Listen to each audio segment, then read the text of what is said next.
Building a team can be very complex because you got to make the right decisions at the right time, and you really have to make sure not to overpay players. And it's really, really difficult. Like sometimes you have players that they have like an unreal season, or essentially they go on a shooting percentage bender, right? So sometimes you have players that they create chances for themselves and they're just not going in. You're like, no, that player's going to start scoring soon. Or you see a player that's almost scoring way too much, like his shooting percentage is like 40% or something like that, and you're like, no, that's going to go down. It's going to regress to the mean, if you understand what I mean. And you got to be careful with stuff like this because it can torch your organization. We have a bunch of really interesting rumors to go over that are relating to the Vancouver Canucks, but welcome back to Pixel Plus Hockey.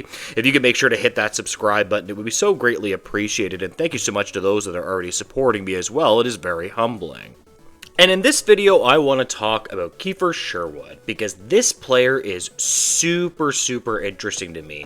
He is a player that right now, he is very obviously going on a shooting bender, right? Like essentially, like it feels like almost everything that he's shooting on net is going into the net, right? And again, players like this are dangerous, but it is interesting though. Like this player's been quite good for the Vancouver Canucks. 24-25, 19 goals, 21 assists, 78 games.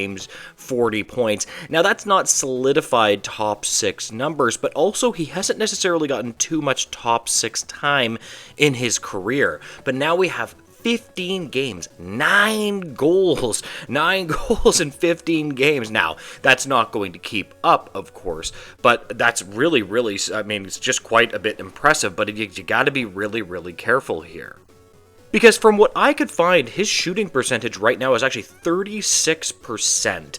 25 shots, 9 goals. I think that would equate to about around the 30 percentile.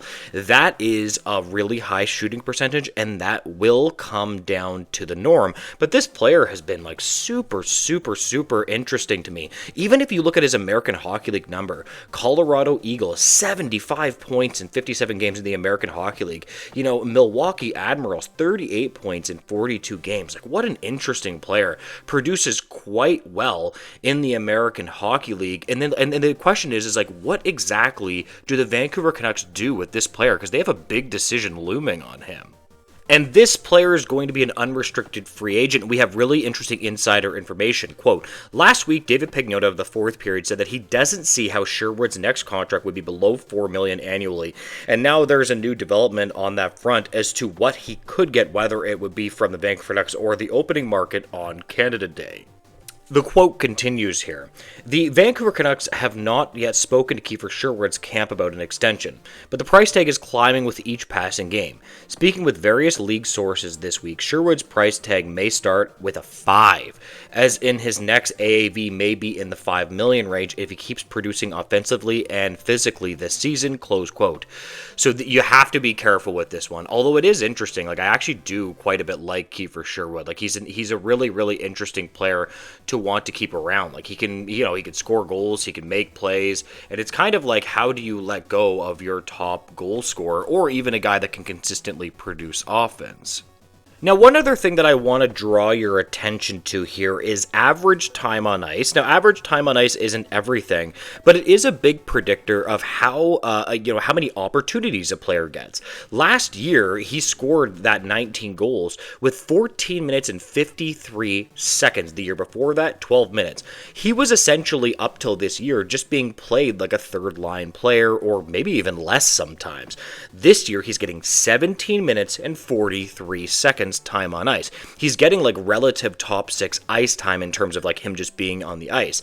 This is a big predictor of how much a player can produce. You just got to put him out there more and let him figure it out. Perhaps if he does just get more ice time, perhaps he could just consistently put up top 6 numbers, but it is a little bit of a risk. Now, let's remember that this player is 30 years old. Now, even though he is 30 years old, players can still produce till they're usually 35. Sometimes star players can produce even later than 35. But he's 30 years old right now, 1995 birthday. And it does worry you a little bit with his aging curve, right? Like, what exactly will he look like for the next 5 years? So let's say you give, or even 3, like let's say you give him a 3-year contract, depending on what he's willing to accept. Is he going to peak out? Is this his best season that he's going to have with the 9 goals already? I'm not too sure. This does worry me a little bit. If I was the Vancouver Canucks, I would probably sit back a little bit. I would sit back a little bit, and then once he regresses back to the mean, which I think he's going to have a really good season, but once he regresses back to the mean, you can negotiate in good faith and say, maybe we would want it much closer to 4. I don't think I'm comfortable, even with the cap going up, going to $5 million with Sherwood, in my opinion. Question of the video, though. What is your opinion? Would you give him within 5? Would you do what I do and say, okay, we're going to kick back here. We're going to see what this player is going to do for the rest of the season and then see.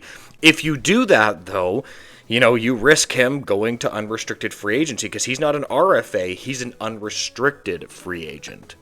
Shifting gears away from Sherwood, I did want to talk about other just basic trade rumors around the Canucks, and that to me, it seems like the Canucks are going to be making a move relatively soon within the next month. We have a very interesting quote here from NHL Rumor Report. David Pagnotta, regarding the Canucks, Rutherford and Alvin, the trigger finger is itching now to try to do something to help this club. Close quote. So that's what happens when injuries, when they pile up, you end up being in a little bit of a sticky situation, right? Because with Philip Hedl being, we don't really know exactly how that's going to turn out. Man, it would be great if they could get Philip Hedl back and he could be, consistently healthy. Obviously, we're just hoping that he's going to be okay for his life and the team, of course. But we have an interesting injury update. Quote, he's gotten better, Foote said, but he's not yet doing workouts and things like that. The quote continues, Foote was also asked whether Hedl has been in Vancouver throughout the duration of his injury. He said he's been in and out, closed quote. Honestly, from my perspective, I just hope that he's okay, but it seems to me that the Vancouver Canucks do not want to wait. They got to be a little bit careful here because they have a number of really good players that teams are going to be calling on, and it's weird. You don't want to make a stupid decision, right? Sometimes general managers, they just think in a year or two, right? In a year or two time, or maybe even 3, but they don't think too far ahead. And it really does torch your organization, and you just have to be careful. You really, really do here, because you could cook this team long term with their prospects.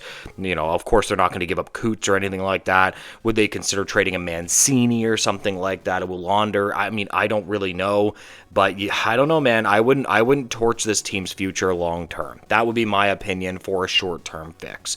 Anyways, guys, I'm going to leave this video here. If you could make sure to like, comment, and subscribe, I would greatly appreciate it, guys, and make sure to have a great day. Goodbye, guys.